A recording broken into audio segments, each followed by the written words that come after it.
So here we have the Mini convertible on a 17 plate. I'm going to start off by showing you around the outside of the car, and then we'll hop in and run through some controls on the inside. From the outside though, you can see it's a two-door convertible with alloy wheels. Let's start off inside the boot and then work our way around the rest of the car from there. As we approach the back of the car, you can see we have reversing sensors. Plenty of boot space given the fact that it's a convertible as well, and we've got that 50-50 split folding rear seat should you wish to increase this space even further. Okay, so we're just going to work our way back round to the front of the car and then we'll hop in and run through some controls on the inside. But now that we've done a full circle of it, you can see it's in excellent condition the whole way round. Just briefly before we climb in, I think it's well worth seeing the interior from this exterior point of view. There's plenty to run through on the dashboard, so let's hop in and we'll do that right now. Okay, now that we're inside the car, we're going to start with the dials. On the left-hand side, we have the rev counter, we have the speedometer in the middle, and over on the right-hand side, the fuel gauge for the car. Also in the middle, you can see the total miles. They are 25,980.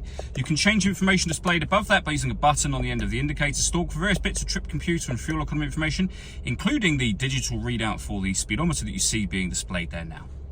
We back out to the steering wheel. On the left hand side we have cruise control and speed limiter, and over on the right hand side stereo and phone controls. You'll only be able to use the phone controls after you pair the phone up to the car, and that is done over on the central screen just here under the telephone heading.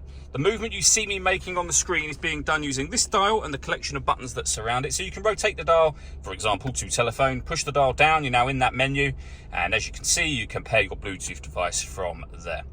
We've also got multimedia, so you can listen to your own music. You can do that via Bluetooth audio, USB input, and auxiliary input as well.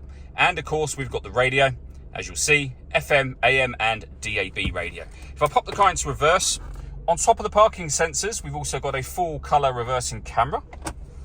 Working our way down, we then have dual zone climate control, so you can adjust the passenger temperature, the driver temperature.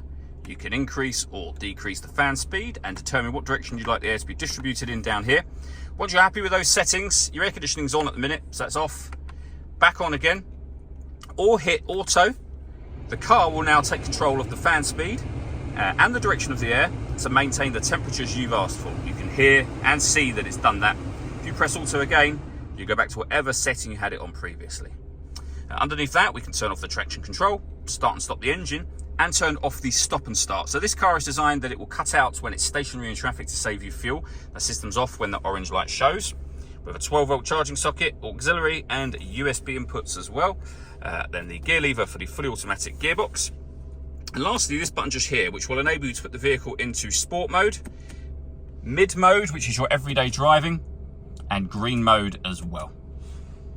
The last thing I want to show you is the roof working. So we have a button up here that will open just the front section of the roof to begin with. That will then stop just there to give you a kind of a sunroof section.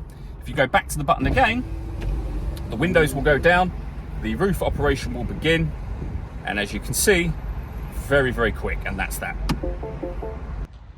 All that leaves me to say is thank you for taking the time to watch this video. If you'd like to come and see the car in person and have a test drive, please feel free to give us a call here at Remark One Cars. We'd love to hear from you soon.